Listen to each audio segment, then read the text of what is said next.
स्वागत है आपका अपने YouTube चैनल केमिस्ट्री मंथन में। अपना चैप्टर चल रहा है सॉलिड स्टेट और आज अपन करेंगे क्रिस्टलीय ठोसों में वर्गीकरण यानी कि क्लासिफिकेशन ऑफ क्रिस्टलाइन सॉलिड। तो देखिए लास्ट क्लास में अपन ने किया था कि क्रिस्टलीय ठोस और अक्रिस्टलीय ठोस में क्या अंतर होता है।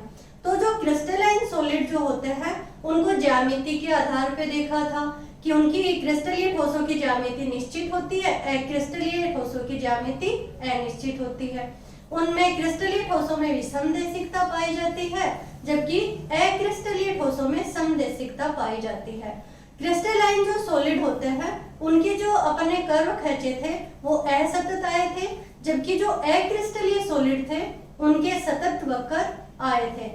अब देखिए वो द्रव परासी होते हैं और अक्रिस्टलीय जो सॉलिड होते हैं वो लघु परासी होते हैं। आज अपन करेंगे कि जो क्रिस्टलीय ठोस होते हैं वो कितने टाइप के होते हैं, इनका जो मॉलिक्यूलर फोर्स जो होते हैं उनके बेस पे क्या करेंगे, अपन इनको डिवाइड करेंगे। तो देखिए फर्स्ट है अपना आणविक ठोस।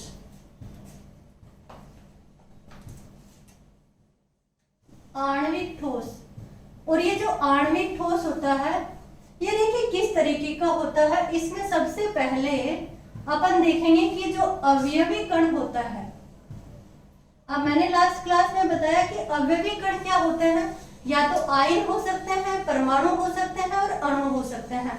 बट जो आणविक ठोस होते हैं उनमें क्या होते हैं, अवयवी कण अणु होते हैं। क्या होते हैं, अवयवी कण अणु होते हैं। आणविक ठोस में अवयवी कण अणु होते हैं, ये नरम होते हैं, यानी कठोर नहीं होते हैं।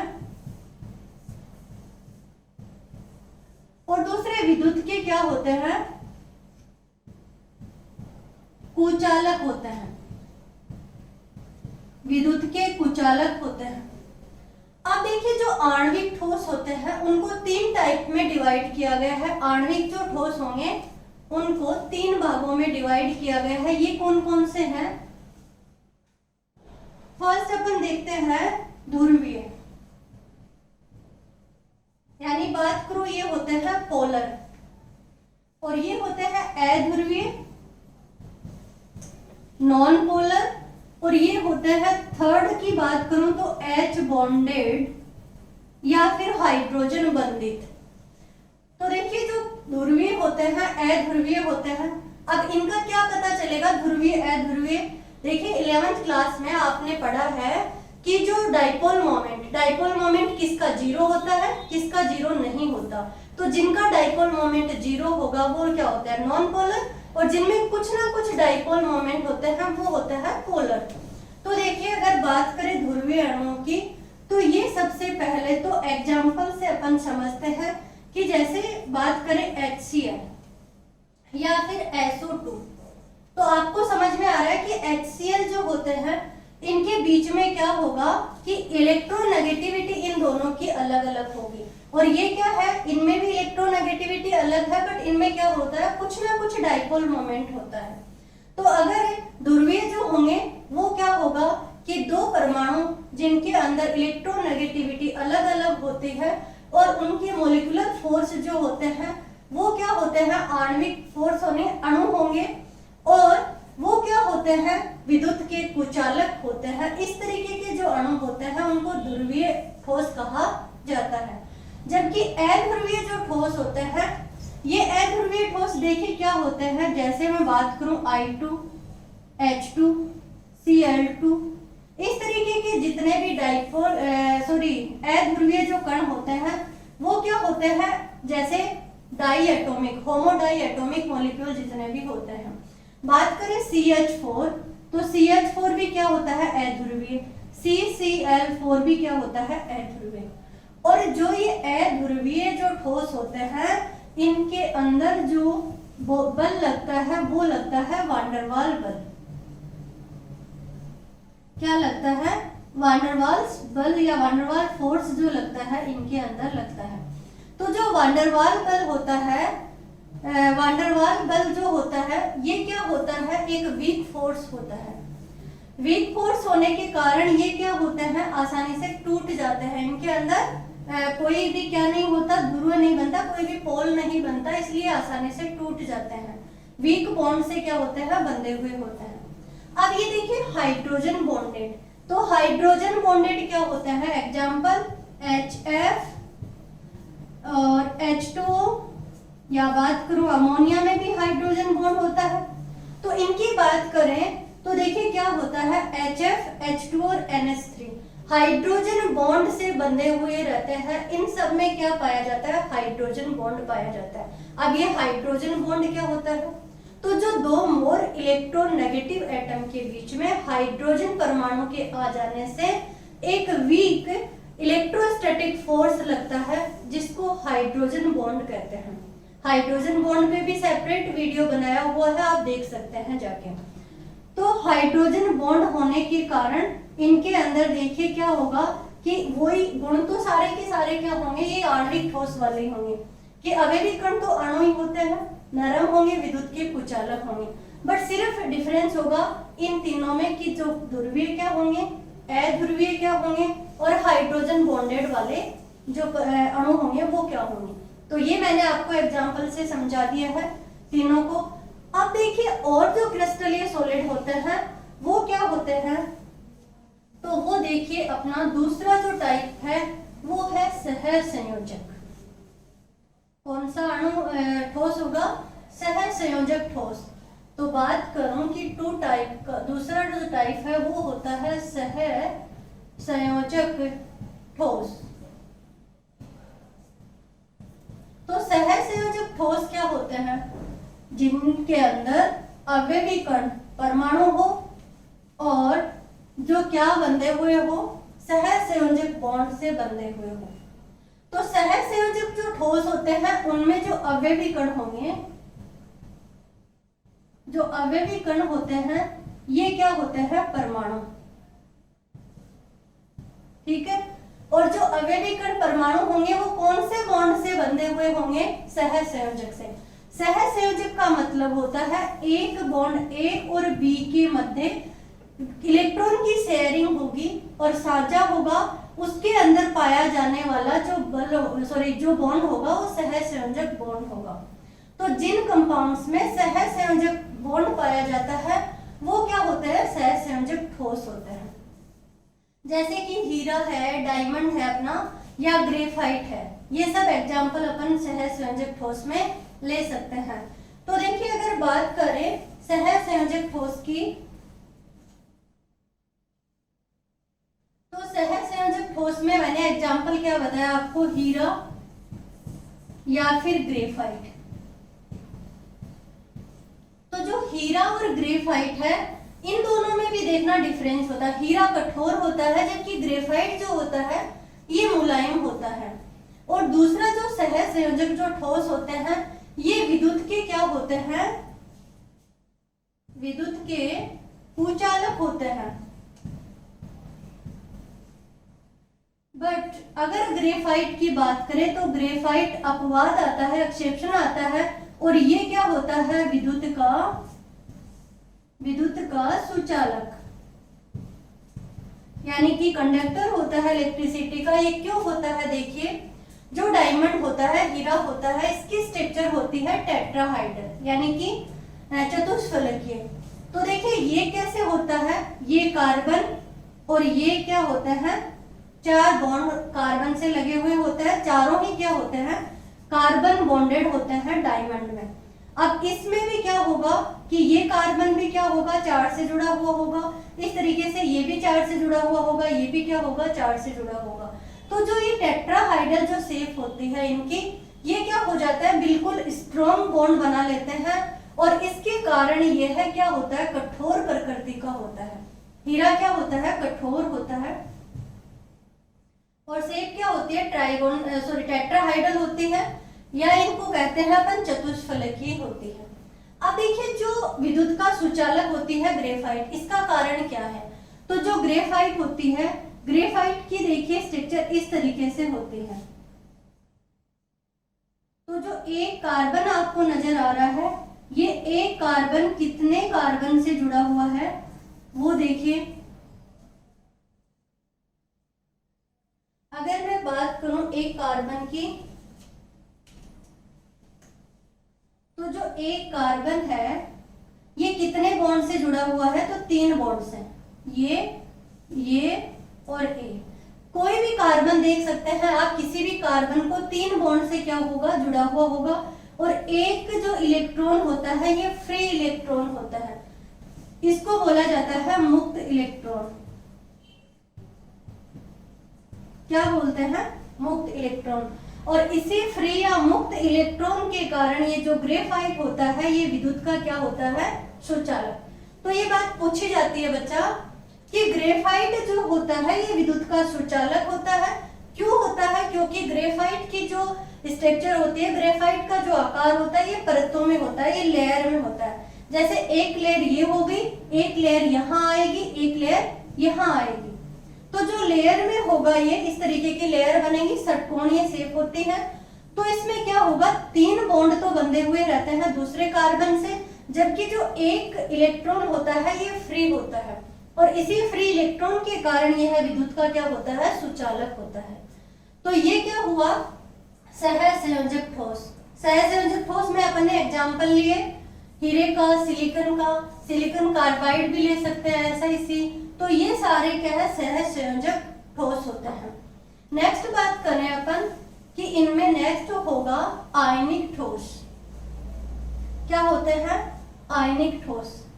तो देखिए बच्चा, आयनिक ठोस की अगर अपन बात करें तो नाम से ही पता चल रहा है कि वहां पे क्या बनेगा, आयंस बनेंगे, यानी कि थर्ड होगा आयनिक ठोस। आयनिक ठोस, आयनिक ठोस में अवयवी जो कण होंगे वो क्या होंगे, आयंस होंगे।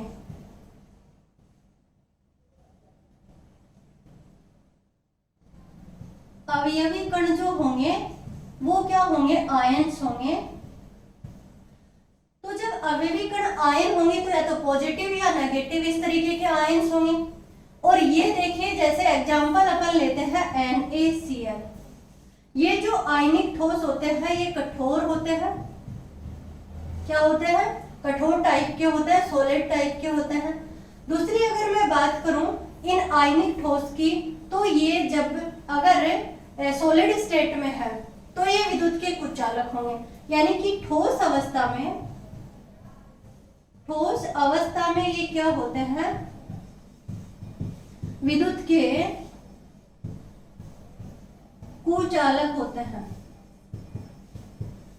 बट अगर इनमें क्या कर दिया जाए, कुछ पानी मिला दिया जाए, ये देखिए नमक, जो जनरल अपन केस में देखते हैं कि नमक जो होता है वो सॉलिड स्टेट में आप किसी भी वायर को डिप कर कीजिए अगर नमक में, तो वहां पे कोई करंट का फ्लो नहीं होगा, कोई करंट का प्रवाहित नहीं होगा। बट अगर उसी नमक के अंदर आप पानी डालिए और फिर कोई वायर डिप कीजिए वहां पे, तो क्या होगा कि करंट का फ्लो होना स्टार्ट हो जाएगा। ऐसा क्यों होता है, क्योंकि जैसे ही ये लिक्विड होगा या नम अवस्था में होगा तो ये आयंस क्या होंगे, दूर दूर चले जाएंगे। इस सॉलिड स्टेट में अगर ये NaCl इसमें है तो इसमें क्या है कि ये अवयवी कण बिल्कुल पास पास में है, तो ये मॉलिक्यूलर फोर्स जो है ये क्या है, स्ट्रॉन्ग है। बट जैसे ही इसमें पानी मिलाया जाएगा तो जो अवयवी कण होंगे, आयंस होंगे, Na+ अलग टूट जाएगा और Cl- क्या होगा, अलग टूट जाएगा। तो जो आयनों का प्रवाह ही क्या है, विद्युत धारा होती है। तो जैसे ही आयनों में टूटेगा और इसमें वायर डिप करेंगे, इलेक्ट्रिसिटी पास करेंगे, तो वहां पे क्या होगा, करंट आना चालू हो जाएगा, यानी कि विद्युत धारा का प्रवाहित होना चालू हो जाएगी। तो देखिए क्या कह सकते हैं अपन कि ठोस अवस्था में विद्युत का कुचालक होते हैं। और अगर इनकी बात करें कि इनमें क्या मिला दिया जाए, लिक्विड मिला दिया जाए, तो द्रव्य अवस्था में ये क्या होते हैं, विद्युत के सुचालक होते हैं। ये आपको लिखना है कि अगर इनमें नम कर दिया जाए इनको, या ये विद्युत धारा इनमें कुछ पानी मिला दिया जाए तो ये विद्युत धारा प्रवाहित करने लग जाएंगे, यानी सुचालक हो जाएंगे। तो ठोस अवस्था में नहीं होंगे, बट ठोस अवस्था में तो ये क्या होंगे, विद्युत के कुचालक, और लिक्विड अवस्था में या नम अवस्था में क्या होंगे, विद्युत के सुचालक।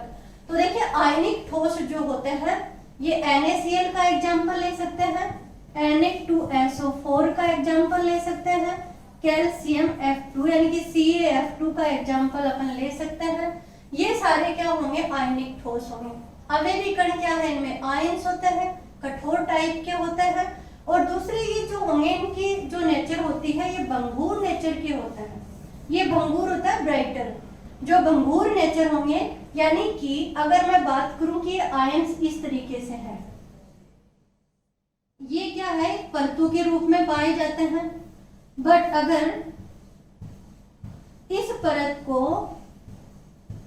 अपन क्या करें, यहां कोई खड़ा होकर और इस परत को क्या करे, धक्का मारे, तो ये एकदम से क्या होंगी, लेयर टूट जाते हैं। इसको बोलते हैं ब्राइटल नेचर, यानी कि भंगूर प्रकृति। तो आयनिक ठोसों का पता चल गया कि वैसे तो दिखने में तो सॉलिड होते हैं, बट वैसे ब्राइटल होंगे, भंगूर होंगे, टूट जाते हैं आसानी से। ये लेयर क्या हो जाती है, टूट जाएंगे। अब अपन बात करते हैं, नेक्स्ट जो आएगा अपना वो होगा धात्विक ठोस। तो देखिए धात्विक ठोस की अगर अपन बात करें तो धात्विक ठोस में अवयवी कण क्या होता है, धात्विक ठोस में अवयवी कण क्या होते हैं, तो अवयवी कण क्या होते हैं, देखिए धातु जो होता है इस तरीके की सरफेस होती है और उसमें क्या होते हैं, इलेक्ट्रॉन इस सरफेस पे मुक्त क्या होते हैं, फ्रीली घूमते हुए रहते हैं। ये इलेक्ट्रॉन क्या है, यानी कि इस सतह पे घूमते हुए रहते हैं। ये है कोई धातु का टुकड़ा और इनको बोलेंगे अपन धात्विक ठोस। तो अगर मैं बात करूं कि धात्विक ठोस होते क्या है, तो कोई भी मेटल ले लीजिए, जैसे Au है, Ag है, कॉपर है, आयरन है। तो देखिए ये जो धातु होते हैं, धात्विक जो ठोस होते हैं, ये बिल्कुल क्या होते हैं, कठोर टाइप के होंगे। क्या होंगे, कठोर होंगे, और विद्युत के भी क्या होंगे, सुचालक होंगे। विद्युत के क्या होंगे, सुचालक होंगे। कठोर अवस्था में भी क्या होता है, विद्युत के सुचालक होते हैं। देखिए ये जो धातु होते हैं, यानी कि धातुएं जो होती है धन आयनों का समूह होगा, यानी पॉजिटिवली चार्ज क्या होंगे, एक समूह में जुड़े हुए होंगे, और इलेक्ट्रॉन क्या होंगे, सरफेस पे फैले हुए होंगे, सतह पे। तो इससे ये विद्युत के क्या होते हैं, सुचालक होते हैं। और अगर बात करें इनके गलनांक की, तो इनका जो गलनांक होता है, धात्विक ठोस जो होते हैं, ये अधिक उच्च होता है, अत्यधिक क्या होगा, उच्च गलनांक होता है। तो गलनांक भी अधिक होता है और विद्युत के भी क्या होते हैं, सुचालक होते हैं। सुचालक मैंने बता दिया कि जो धनायनों का जो समूह होता है उस धातु की प्लेट के ऊपर और इलेक्ट्रॉन सरफेस पे फैले हुए होते हैं, इस कारण ये विद्युत के क्या है, सुचालक, कठोर होते हैं। किसी भी धातु का एग्जाम्पल आप ले सकते हो। ये थे अपने 4 टाइप के क्या, क्रिस्टलीय ठोस, कि आणविक ठोस, सहसंयोजक ठोस, आयनिक ठोस और धात्विक ठोस। देखिए ये जो सहसंयोजक ठोस होते हैं इनको नेटवर्क सॉलिड भी कहा जाता है। नेटवर्क सॉलिड या फिर इनको माइक्रो सॉलिड भी कहा जाता है, माइक्रो मॉलिक्यूल्स, यानी कि विशाल अणु। और नेटवर्क सॉलिड क्यों कहा जाता है, क्योंकि ये नेटवर्क की तरह फैले हुए रहते हैं। जैसे कि डायमंड है, आपको पता है कि एक जो कार्बन होता है वो एक से ज्यादा क्या बना देता है, श्रृंखला बना देता है। इस तरीके से इनको क्या कहते हैं, नेटवर्क सॉलिड कहा जाता है। कैटेनेशन पावर जो होती है, श्रृंखलन की जो प्रवृत्ति होती है, वो कार्बन में सबसे ज्यादा होती है। और जो सहसंयोजक सॉलिड होते हैं उनमें ज्यादातर जो कंपाउंड होते हैं वो कार्बन से ही बने हुए होते हैं। अपन ने एग्जाम्पल देखा था, तो जो डायमंड था, हीरा, वो भी क्या था, कार्बन का ही एक क्या है, एलोट्रोप्स है। और फिर बात की थी अपन ने ग्रेफाइट की,